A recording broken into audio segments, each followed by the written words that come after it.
시간이었고 이 아이들이 내년에도 또 간다고 합니다. 그래서 우리 성도님께서 우리 아이들을 이런 경험을 잘 할 수 있도록 좀 후원해 주시고 또 이끌어 주셨으면 좋겠습니다. 오늘은 우리가 함께 우리 마음을 열고 견인불발이라고 하는 제목으로 함께 말씀을 나누겠습니다. 여러분, 견인불발이라고 하는 이 사자성어의 단어의 뜻을 잘 아시죠? 이게 무슨 견인불발이 무슨 뜻인가요?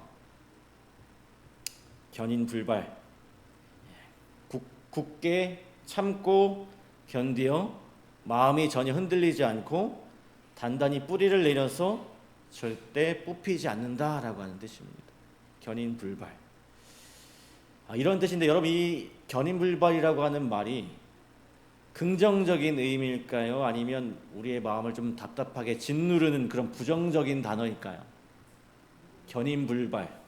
긍정적인가요? 부정적인 면도 있지 않습니까?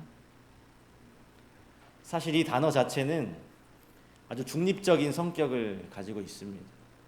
만약 우리가 마음속에 품고 있는 은밀한 죄를 끝까지 고집하며 흔들리지 않고 견인불발한다면 그것만큼 우리 영혼에 끔찍한 비극은 없을 것입니다. 하지만 우리가 하나님의 생명과 약속을 굳게 붙잡고 어떤 시련 앞에서도 흔들리지 않는 믿음을 갖는다면 그것은 위대한 축복이 되겠죠. 오늘 우리가 볼 성경 본문에 등장하는 주인공인 야곱이 그랬습니다. 그는 가장 긍정적인 의미에서 견인불발의 신앙을 가지고 있었고 오늘 우리에게 너무나도 큰 영적인 울림을 전해주고 있습니다. 우리 창세기 32장 22절로 28절의 말씀을 보시도록 하겠습니다. 우리가 너무나 잘 아는 이야기인데요. 창세기 32장 22절로 28절 제가 읽도록 하겠습니다. 밤에 일어나 두 아내와 두 여종과 11아들을 인도하여 야복 나루를 건널세. 그들을 인도하여 시내를 건너가게 하며 그의 소유도 건너가게 하고 야곱은 홀로 남았더니 어떤 사람이 날이 새도록 야곱과 씨름하다가 자기가 야곱을 이기지 못함을 보고 그가 야곱의 허벅지 관절을 치매 야곱의 허벅지 관절이 그 사람과 씨름할 때에 어긋났더라. 그가 이르되 날이 새려하니 나로 가게 하라. 야곱이 이르되 당신이 내게 축복하지 아니하면 가게 하지 아니하겠나이다. 그 사람이 그에게 이르되 내 이름이 무엇이냐? 그가 이르되 야곱이니이다. 그가 이르되 내 이름을 다시는 야곱이라 부를 것이 아니요 이스라엘이라 부를 것이니 이는 내가 하나님과 및 사람들과 겨루어 이겼음이니라. 창세기에는 우리가 너무나 잘 아는 믿음의 조상들이 많이 나옵니다. 아브라함과 이삭과 또 야곱과 또 요셉, 이런 사람들이 많이 나오는데 이런 사람 중에서 누구의 생애가 이 창세기 가운데 가장 많은 분량을 차지하고 있을까요? 아브라함, 이삭, 야곱, 요셉. 누구요? 당연히 야곱이겠죠. 요셉은 14장이 나오고요. 야곱은 무려 25장에 걸쳐서 등장하고 있습니다. 하나님께서 왜 이렇게 야곱의 삶을 길게 다루셨을까요? 겉으로 보기에 이기적인 그 야곱의 연약한 모습이 바로 우리들과 너무나 닮아있기 때문에 그렇습니다. 예언의 신의 부조화 선지자에 보니까요, 이 처절했던 야복강가의 그 씨름의 그 숭고한 장면이 오늘날 우리에게 주어지는 아주 엄숙한 기별이라고 아주 확실하게 말씀하고 있습니다. 여기 어떻게 기록되어 있냐면 야곱이 씨름하고 고민하던 밤에 겪은 경험은 야곱이 그 야복강에서 씨름하고 고민했던 그 경험은 그리스도께서 재림하시기 직전에 하나님의 백성들이 겪어야 할 시련을 나타낸다라고 말씀하고 있습니다. 예수님의 그 다시 오심을 기다리는 재림 성도들이 마지막 환난의 때에 분명히 겪고 이겨내야 할 그 고통을 이 야곱의 이 처절한 사투가 보여주고 있다라고 하는 것입니다. 이 야곱은 젊은 시절에 그 눈먼 아버지를 교묘하게 속여서 장자권과 또 하나님의 축복을 억지로 빼앗아갔습니다. 그리고 그 어리석은 선택의 결과로 도망자의 신세가 되어버렸죠. 그리고 도망가서 라반의 집에서 억울하게 머슴살이를 20년 동안 했습니다. 서로 속고 속이는 뼈저린 그 반성의 외로운 시간이었고, 또 남몰래 눈물 흘리는 그런 힘든 시간들이었습니다. 그런데 이제 그 길고 길었던 그 연단의 세월이 흘러 이제 고향으로 돌아가게 된 것이죠.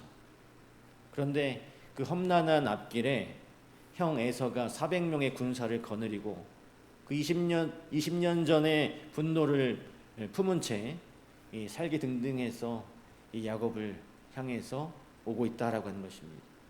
그리고 뒤에는 이제 라반과 결별해서 돌아갈 퇴로도 없고, 그 앞에는 분노한 형이 칼날을 번뜩이면서 기다리고 있는 것입니다. 이 엄청난 위기 속에서 야곱은 아주 심히 두려워했습니다. 자신의 그 두려움을 또 자신의 얕은 그 꾀로 벗어나려고 나름대로 노력도 하기도 했어요. 그러나 마치 그가 벼랑 끝에 선 것처럼 완전히 마음이 무너져 내리게 되었습니다. 오늘 우리의 삶 속에서도 이렇게 그 삶의 막막한 장벽 앞에 설 때마다 우리가 그 엉킨 실타래를 풀지 못해서 두려울 때가 그런 순간이 있습니다. 우리 힘으로는 도저히 해결할 수 없는 그런 문제들이 참 많이 있어요.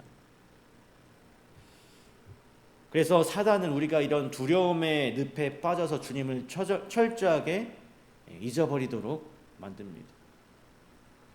영적인 그 생명력을 잃게 만들고, 또 우리를 완전히 실족시키기 위해서 예고 없이 시련과 고통의 거센 폭풍을 끊임없이 우리에게 보내는 것입니다. 그리고 그 칠흑 같은 절망의 그 죽음의 공포가 밀려오는 그 밤에 이제 홀로 남겨진 이 야곱은 하나님과 그 하나님의 천사와 밤새 씨름을 하게 되죠. 그리고 남은 온 힘을 다해서 그 옷자락을 필사적으로 붙잡고 매달립니다. 뼈가 부러지는 극심한 그 고통 가운데서도 절대로 놓지 않고 이렇게 외치죠. 당신이 내게 축복하지 아니하면 가게 하지 아니하겠나이다. 얼마나 절박한 상황입니까? 그 두려움 가운데 그 천사를 붙잡고 하나님을 붙잡고 나를 축복하지 않으면 당신을 놓지 않겠습니다. 그런데 이 세상의 차가운 시선과 인간적인 논리로 이 상황을 따져보면 이것은 전혀 맞지 않는 이상한 행동이었어요. 당장 그 형 에서는 여러 군사들을 거느리고 무섭게 달려오고 있었습니다. 하나님께서 축복하신다고 그 상황이 달라졌을까요? 그들이 당장 사라질까요? 그 기도를 드린다고 현실적인 위협은 변하지 않습니다. 그래서 연약한 우리는 이 기도의 능력을 쉽게 의심할 때가 있어요. 오늘 밤새 부르짖는다고 해서 나에게 닥쳐진 그 어려움들이 그 다음날 바로 해결될까? 그래서 우리는 이 시련 앞에서 자주 불신에 빠지게 됩니다. 그런데 이 성경 속에 위대한 선조들은 한 가지를 알고 있었어요. 문제를 내 손으로 억지로 풀려고 헛된 힘을 쏟는 것보다 하나님과의 관계를 먼저 회복할 때 그것들이 다 풀린다고 하는 것입니다. 구약시대에 히스기야 왕 때도 비슷한 위기가 있었습니다. 무자비한 아수르 대군이 18만 5천 명이 예루살렘을 에워쌌습니다. 성벽을 둘러싼 채 하나님을 끔찍하게 능욕했어요. 그래서 히스기야 왕은 자신의 무능력함과 절망을 탄식하면서 아기를 낳으려고 하지만 해산할 힘이 도무지 없다고 하면서 너무나도 슬프게 하나님 앞에 엎드려서 부르짖었습니다. 사실 지금 그 이스라엘이 당한 그 위기는 히스기야가 얕은 꾀를 부리다가 당한 그러한 위기였습니다. 강대국에게 바치던 조공이 아까워서 하나님을 의지하지 않고 애굽을 든든한 뒷배로 삼으려다가 보복을 당한 것이었습니다. 하나님을 철저히 신뢰하지 못한 그 마음이 부른 참사였던 것이죠. 하지만 궁지에 몰린 히스기야 왕이 세상적인 대안을 이제 포기하고 그 적장의 협박 편지를 들고 여호와의 성전으로 올라가게 됩니다. 외교적인 술수로 이 위기를 풀려고 했던 자신의 그 어리석은 교만을 하나님 앞에 눈물로 철저히 회개했어요. 그리고 하나님만을 진정으로 신뢰하겠다고 다짐하게 됩니다. 이사야 37장에 보면 여호와의 전에 올라가서 그 글을 여호와 앞에 펴놓고 여호와께 기도하여 이르되 우리 하나님 여호와여 이제 우리를 그의 손에서 구원하사 천하 만국이 주만이 여호와이신 줄을 알게 하옵소서. 나의 삶과 흔들리는 국가의 주권을 바로 전능하신 하나님께 자신의 어떤 방법도 의지하지 않고 온전히 올려드린 것입니다. 그때 하나님께서 보여주신 구원의 응답은 아주 단순했어요. 무슨 일이 일어났습니까? 단 하룻밤 사이에 단 한 절의 무서운 심판의 말씀으로 그들을 괴롭히던 국가적인 모든 위기가 다 끝나버렸어요. 하나님의 천사가 그들의 진영을 덮친 것입니다. 36절에 보니까 여호와의 사자가 나가서 아수르 진중에서 18만 5천인을 쳤으므로 아침에 일찍이 일어나 본즉 시체뿐이더라. 18만 5천 명이 하룻밤 사이에 치열한 전투도 없이 다 전멸했습니다. 이렇게 우주를 다스리시는 하나님의 무한한 능력 앞에서 인간의 거대한 문제는 한낱 먼지 같은 그런 먼지일 뿐인 것입니다. 야곱이 숨막히는 그 밤에 정말 처절하게 구했던 영적인 축복도 이것이었어요. 내 얕은 힘으로는 이 위기 앞에서 한 발짝도 뗄 수 없으니 주님께서 제 삶에 있는 이 위기를 통째로 주관해 달라라고 하는 것이었습니다. 오늘 우리가 당면하는 현실의 어떤 팍팍한 고난도 늘 이와 똑같습니다. 거대한 시련들이 닥칠 때 우리의 어떤 허무한 세상의 힘을 의지하지 마시고 오직 전능하신 하나님을 붙잡고 우리는 씨름해야 하는 것입니다. 이것이 참된 하늘의 축복을 누리는 유일한 통로인 것이죠. 그래서 성경과 예언의 시는 우리에게 거듭 분명히 증언합니다. 그리스도교나 그리스도인들, 개개인에게 이르러 오는 가장 위대한 승리들은 그들의 재능이나 교육이나 재물이나 인간의 어떤 호의로 얻어지는 것이 아니다. 그것들은 열렬하고 필사적인 믿음으로 전능하신 능력의 팔에 매달릴 때에 하나님이 함께 하시는 기도의 밀실에서 얻어지는 승리들이다. 복잡하게 얽힌 그 인생의 문제에 대한 참된 해결책은 바로 하나라고 하는 것입니다. 그 능력의 두 팔에, 하나님의 그 두 팔에 생명을 건 믿음으로 끝까지 매달려야 한다라고 하는 것이죠. 이것이 하늘의 소망하는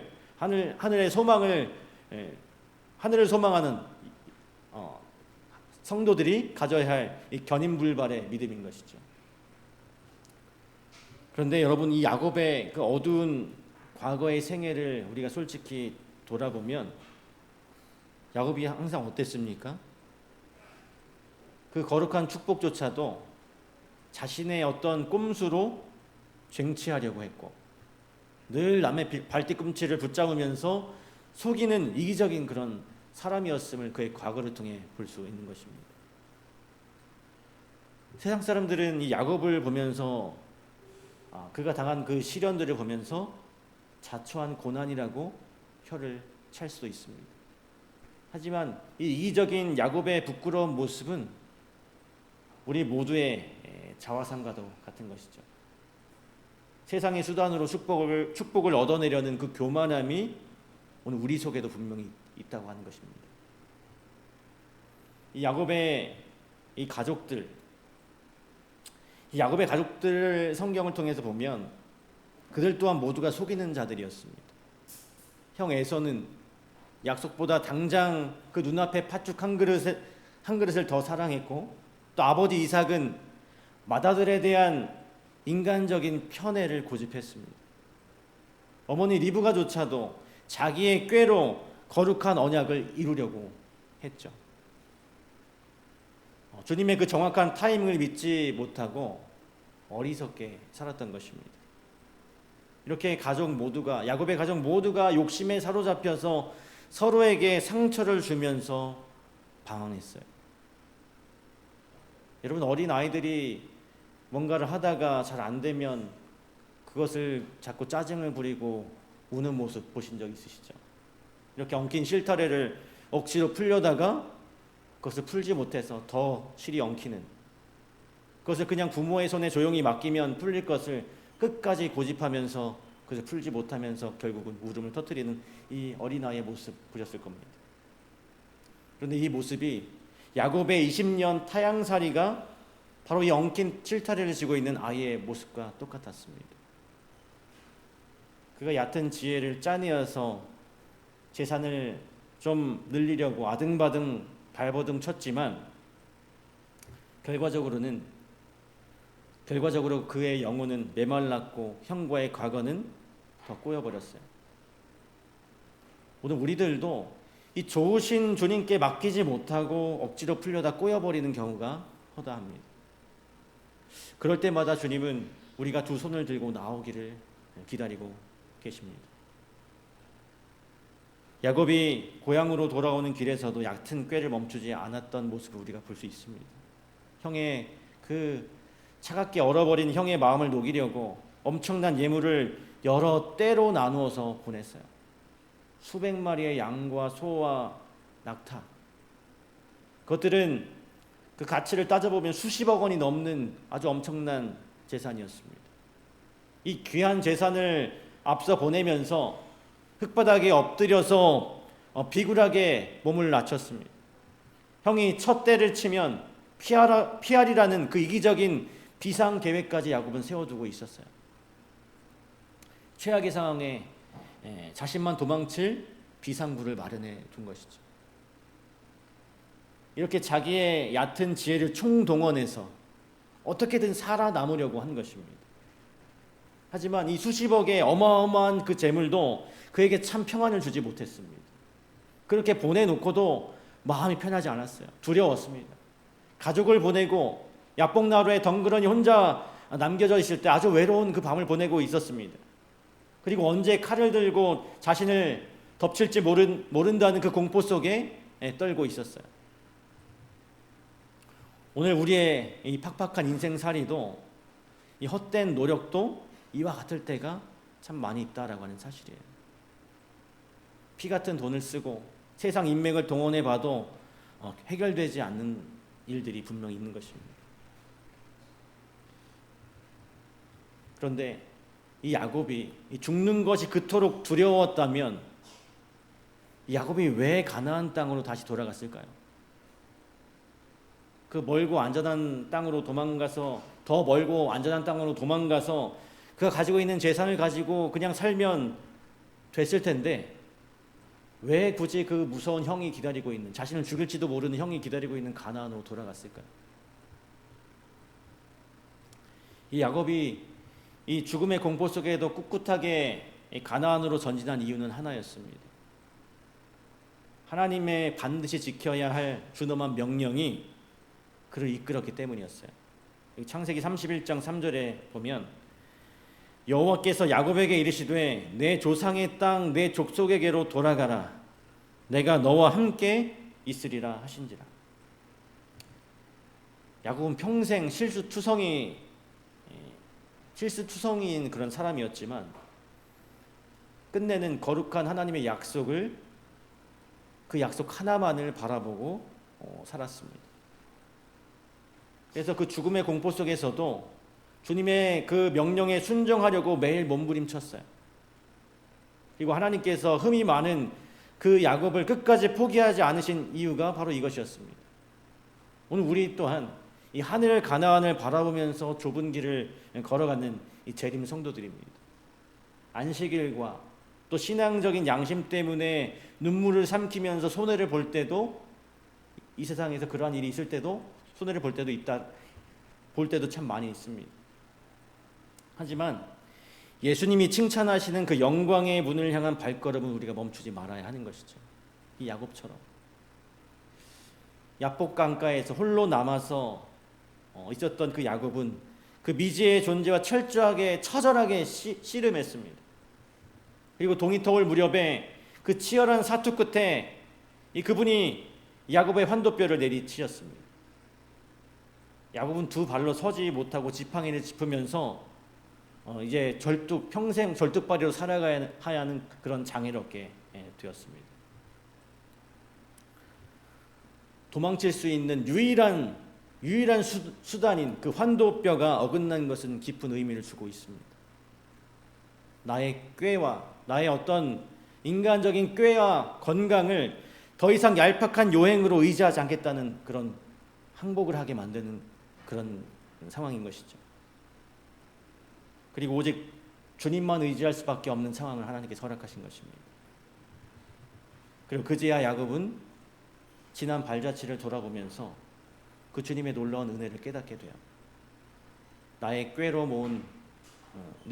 꾀로 재산을 모으고 외삼촌을 피해서 무사히 도망친 줄로만 착각했는데 전능하신 하나님께서 그 아찔한 위기마다 완벽히 앞뒤를 지켜주셨다라고 하는 것을 야곱이 깨닫게 됩니다.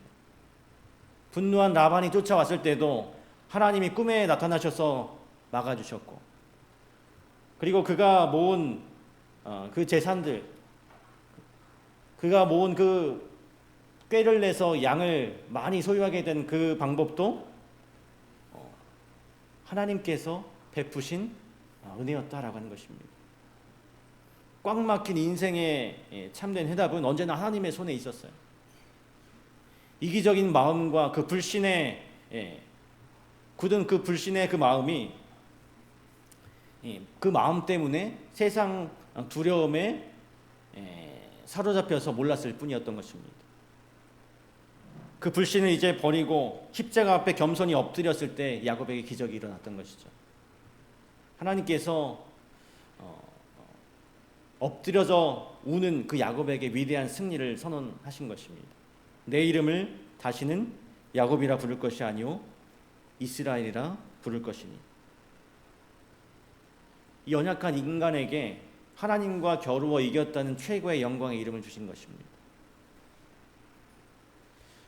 그가 피 흘리며 바닥에 엎드려서 옷자락을 필사적으로 붙잡은 자가 어떻게 이겼을까요? 환도뼈가 부러져서 그것을 아무리 잡았다고 해서 어떻게 그 하나님을 이길 수 있었을까요? 분명 하나님께서 이 야곱을 뿌리치고 가실 수 있는 능력이 있으셨지만, 힘이 있으셨지만, 하나님께서 우리의 애통하는 회개와 온전한 자기 포기를 주님께서 너무나 귀하게 보셨던 것입니다. 그래서 우주의 임금을 이긴 위대한 승리로 기쁘게 져주셨던 것이죠. 이 야곱의 모습을 보면서 이 세상의 수십억의 세상의 예물도, 또 머리를 쥐어짜며 만든 인간의 비상 탈출구도 다 부질없음을 보게 됩니다. 그리고 무능함을 인정하고 십자가 아래로 두 손을 들고 엎드릴 때 진정한 승리가 다가온다는 사실을 야곱을 통해서 보게 됩니다. 오늘 우리는 이스라엘이라는 그 승리자의 이름을 은혜의 선물로 우리도 다 받았습니다. 오늘 이 기도의 시간에 이 야곱의 생애를 묵상하시면서 진정한 그 견인불발의 믿음을 달라고 꼭 기도하시면 좋겠습니다. 우리가 시련에도 흔들리지 않고 끝까지 견디는 것은 야곱의 믿음의 힘이 아니었습니다. 그것은 부족한 우리를 끝없이 향하시는 하나님의 엄청난 사랑이었던 것이죠. 우리가 넘어져서 죄를 짓고 주님 품에서 어리석게 도망치는 그 절망의 순간에도 하늘 아버지는 그 피로 사신 그 자녀를 단 한 번도 매정하게 포기하신 적이 없었습니다. 우리를 향한 지독하고 끈질긴 그 사랑이 진짜 아름다운 견인불발의 사랑이었던 것이죠. 우리 시대소망에 보면 사랑에 무한하신 분께서는 이 죄인의 호소를 물리치실 수 없으셨다. 유월절 전에 예수께서 자기가 세상을 떠나 아버지께로 돌아가실 때가 이른 줄 아시고 세상에 있는 자기 사람들을 사랑하시되 끝까지 사랑하시니라. 어리석음에도 우리를 내치지 않으시는 끝없는 사랑을 여러분 매일 기억하며 사시길 바랍니다. 무한하신 그 사랑에 매달려서 나의 교만한 자아를 주님 발 앞에 철저하게 내려놓을 때 그 두렵던 야복강은 눈부신 축복과 평안이 가득 찬 그런 찬란한 아침으로 밝아오게 될 것입니다. 우리 성도 여러분, 오늘 이 따뜻한 은혜의 제단 앞에서 우리가 온 마음을 다해서 무릎 꿇을 때 오늘까지 짊어지신 삶의 무거운 짐과 또 여러분의 가슴 속에 있는 숨겨둔 그 두려움들을 우리 좋으신 주님께 다 쏟아내시길 간절히 소망합니다. 그리고 견인불발의 굳건한 그 믿음으로 재림의 소망을 매일매일 단단히 잡으시고 이 세상에서 아름답게 승리하며 살아가시는 우리 모두가 되시길 간절히 바라면서 말씀을 마치도록 하겠습니다. 이 시간에 우리 함께